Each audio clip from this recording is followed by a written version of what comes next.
ಈಗ ತಾರೀಖನ್ನ ಮುಂದೆ ಯಾವಾಗ ಬರುತ್ತೆ ಅನ್ನೋದನ್ನ ನಿರ್ಮಾಪಕರು ಹೇಳ್ತಾರೆ, ಈ ಕೋರ್ಟ್ ಪ್ರೊಸೀಜರ್ ಏನಾಯ್ತು ಅಂತ ಹೇಳ್ತಾರೆ. ಇದು ಇನ್ನೊಂದಷ್ಟು ಪ್ರಚಾರ ಮಾಡೋದಕ್ಕೆ, ಕೆಲಸ ಮಾಡೋದಕ್ಕೆ, ಗಟ್ಟಿಯಾದ ಥಿಯೇಟರ್ ಸೆಟಪ್ಗಳನ್ನು ಮಾಡೋದಕ್ಕೆ ಅನುಕೂಲ ಆಗುತ್ತೆ. ನಿಮಗೆ ಗೊತ್ತಿರುವಂತೆ ಒಂದು ಸಲ ಥಿಯೇಟರ್ನ ಸೆಟಪ್ ಮಾಡಿ.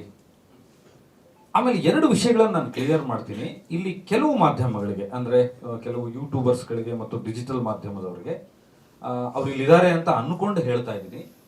ಇಲ್ಲಿರೋದು 3 ಪಿಲ್ಲರ್ಸು ಸಂಜು ವೆಡ್ಸ್ ಗೀತಾ ಭಾಗ 2ರಲ್ಲಿ. ಒಂದು ನಾಗಶೇಖರ್ ಅವರು, ಛಲವಾದಿ ಕುಮಾರ್ ಅವರು, ನಾಯಕ ನಟರಾದಂಥ ಶ್ರೀನಗರ ಕಿಟ್ಟಿ ಅವರು. ಇದರ ಹಣಕಾಸಿನ ವ್ಯವಹಾರ ಮತ್ತು ಇನ್ನೊಂದು ಏನಾದರೂ ಇದ್ರೆ ಅವ್ರು 3 ಜನಕ್ಕೆ ಮಾತ್ರ ಸಂಬಂಧಿಸಿದ್ದು. ಮತ್ತು ಅಲ್ಲಿ ಎಕ್ಸಿಕ್ಯೂಟಿವ್ ಪ್ರೊಡ್ಯೂಸರ್ ಮಂಡ್ಯ ಕಿಟ್ಟಿ ಅವರು ಕೂತಿದ್ದಾರೆ, ಅವ್ರಿಗೆ ಸಂಬಂಧಿಸಿದ್ದು. ಇಲ್ಲಿ ತಂಡದ ಒಳಗಡೆ ಯಾರಿಗೂ ಒಳ ಜಗಳಗಳಿಲ್ಲ. ಮೊದಲನೇದಾಗಿ ಕೆಲವರು ತುಂಬಾ ಗಟ್ಟಿಯಾಗಿ ಮಾಡಿದ್ದಾರೆ, ಇದು ಒಳ ಜಗಳದ ಕಾರಣಕ್ಕೆ ಸಮಸ್ಯೆ ಆಯಿತು ಅಂತ. ಒಳ ಜಗಳಗಳಿದ್ದಿದ್ರೆ ರಿಲೀಸ್ ಟೈಮಲ್ಲಿ ಯಾರು ಹಿಂಗೆ ಕೂತ್ಕೋತಾ ಇರಲಿಲ್ಲ ಒಟ್ಟಿಗೆ. ಸಿನಿಮಾ ರಿಲೀಸ್ಗೆ ಇಷ್ಟು ತೊಂದರೆ ಆದರೂ ಕೂಡ ಗಟ್ಟಿಯಾಗಿ ನಿಂತ್ಕೊಳ್ತಾ ಇರಲಿಲ್ಲ. 2ನೇದು, ಬೇರೆ ಯಾವುದೋ ಫೈನಾನ್ಸ್ ಪ್ರಾಬ್ಲಮ್ ಇತ್ತು, ಇನ್ನೊಂದು ಪ್ರಾಬ್ಲಮ್ ಇತ್ತು. ಕೆಲವರೆಲ್ಲ ಹೇಳಿದ್ದಾರೆ ಇದು ಇಷ್ಟು ಕೋಟಿಯ ಸಿನಿಮಾ, ಬಜೆಟ್ ನೋಡಿದ್ರಂತ ನೀವು, ನಮ್ಮ ಖರ್ಚು ವೆಚ್ಚಗಳನ್ನು ನೋಡಿದ್ದೀರಾ? ಆ ತಂಡಕ್ಕೆ ಮಾತ್ರ ಗೊತ್ತಿರುತ್ತೆ ಎಷ್ಟು ಕಷ್ಟಪಟ್ಟಿರ್ತೀವಿ, ಎಲ್ಲಿಂದ ಸಾಲ ತಂದಿರ್ತೀವಿ, ಯಾರ್ಯಾರಿಗೆ ಪೇಮೆಂಟ್ ಹೋಗಿರಲ್ಲ. ರಿಲೀಸಿಗೆ ಬಂದು ಕಾಪಿ ತೆಗಿಬೇಕಾದ್ರೆ ನನ್ನಿಂದ ಹಿಡಿದು ಎಲ್ಲರದು NOC ಆಗಿರ್ಬೇಕಲ್ವಾ, DOP ಸೈನ್ ಆಗಿರ್ಬೇಕಲ್ವಾ.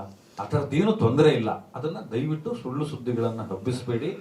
ಕನ್ನಡದ ಚಿತ್ರರಂಗಕ್ಕೆ ತೆಲುಗರ ಸಿನಿಮಾಗಳು, ನಾನು ತೆಲುಗು ಚಿತ್ರರಂಗನ ಕೂಡ ದೂರ್ತಾ ಇಲ್ಲ, ಇದು 2ರ ನಡುವೆ ಇರ್ತಕ್ಕಂಥವ್ರು ಕೆಲವೊಂದು ಅವಕಾಶಗಳನ್ನು ಬಳಸ್ಕೊಂಡು ಈ ಥರದ್ದು ದುರ್ಘಟನೆಗಳನ್ನು ಮಾಡಿದಾಗ, ಎಡವಟ್ಟುಗಳನ್ನು ಮಾಡಿದಾಗ ಸಪೋರ್ಟ್ ಮಾಡಿ ಕನ್ನಡ ಚಿತ್ರರಂಗಕ್ಕೆ ಅಂತ ನಿಮ್ಮಲ್ಲಿ ಕೇಳ್ಕೊತೀನಿ. ಸದ್ಯದಲ್ಲೇ ಸಿನಿಮಾ ರಿಲೀಸ್ ಆಗುತ್ತೆ. ಇನ್ನೊಂದಷ್ಟು ಪ್ರಚಾರ ಭರಾಟೆಯಿಂದ ನಡೆಯುತ್ತೆ. ಆಲ್ರೆಡಿ ಕಾಪಿ ತೆಗೆದಾಗಿದೆ, ಕ್ಯೂಬ್ಗೆ ಅಪ್ಲೋಡ್ ಆಗಿತ್ತು. ನಿಮಗೆ ಸವಾಲುಗಳು ಹೆಂಗೆ ಬರುತ್ತೆ ಒಂದು ಸಿನಿಮಾಗೆ ಅಂದರೆ, ಈಗ ಮತ್ತೆ ಥಿಯೇಟರ್ ಸೆಟಪ್ ಮಾಡಬೇಕು. ಈಗ 3 ತೆಲುಗು ಸಿನಿಮಾ ಇದೆ, ಕನ್ನಡದ ಸಿನಿಮಾಗಳು ಕೂಡ ಹಲವಾರು ಬಿಡುಗಡೆ ಆಗ್ತಾ ಇದೆ. ಅವೆಲ್ಲರಿಗೂ ಅಭಿನಂದನೆಗಳು, ಎಲ್ಲಕ್ಕೂ ಒಳ್ಳೇದಾಗಬೇಕು, ಎಲ್ಲ ಸಿನಿಮಾಗಳಿಗೂ ಒಳ್ಳೇದಾಗಬೇಕು. ಮತ್ತೆ ಥಿಯೇಟರ್ ಸೆಟಪ್ ಮಾಡಬೇಕು, ಮತ್ತೆ ಆ ರನ್ನ ನೋಡಬೇಕು, ಮತ್ತೆ ಬಿಸ್ನೆಸ್ನ ನೋಡಬೇಕು, ಮತ್ತೆ ಕ್ಯೂಬ್ ಅಪ್ಲೋಡ್ ಮಾಡಬೇಕು, ಎಲ್ಲ ಕಡೆಯಿಂದ ಆಗಬೇಕು. ಇದು ನಿರ್ಮಾಪಕರಿಗೆ ಹೊಣೆ, ನಿರ್ದೇಶಕರಿಗೆ ಹೊಣೆ, ನಾಯಕ ನಟರಿಗೆ ಹೊಣೆ, ಅದರಲ್ಲಿ ಕೆಲಸ ಮಾಡೋ ಕಲಾವಿದರಿಗೆ ಹಿನ್ನಡೆ ಆಗುತ್ತೆ. ಇದೆಲ್ಲವನ್ನು ಸೂಕ್ಷ್ಮವಾಗಿ ಅರ್ಥ ಮಾಡಿಕೊಂಡು ನಿಮ್ಮ ಬೆಂಬಲ ಇರಲಿ. ಮತ್ತು ಈ ಥರದ ಶಕ್ತಿಗಳ ವಿರುದ್ಧ ಇಲ್ಲಿ ಯಾವುದೇ ಒಕ್ಕೂಟದ ಸಮಸ್ಯೆ ಇಲ್ಲ, ಚೇಂಬರ್ದ ಸಮಸ್ಯೆ ಇಲ್ಲ.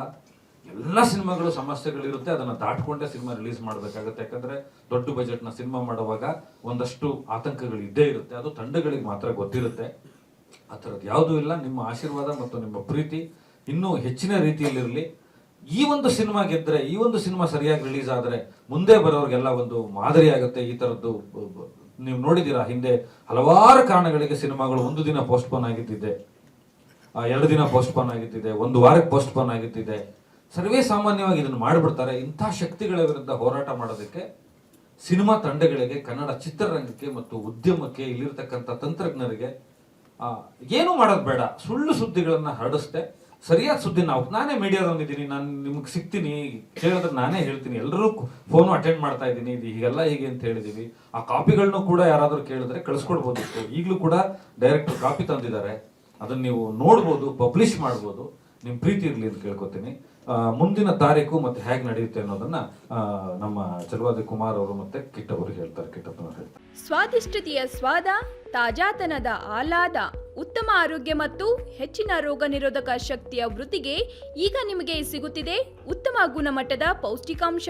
Shri Vaidik millet health mix, ಇದು ಸಿರಿಧಾನ್ಯಗಳ ಸಂಪತ್ತು.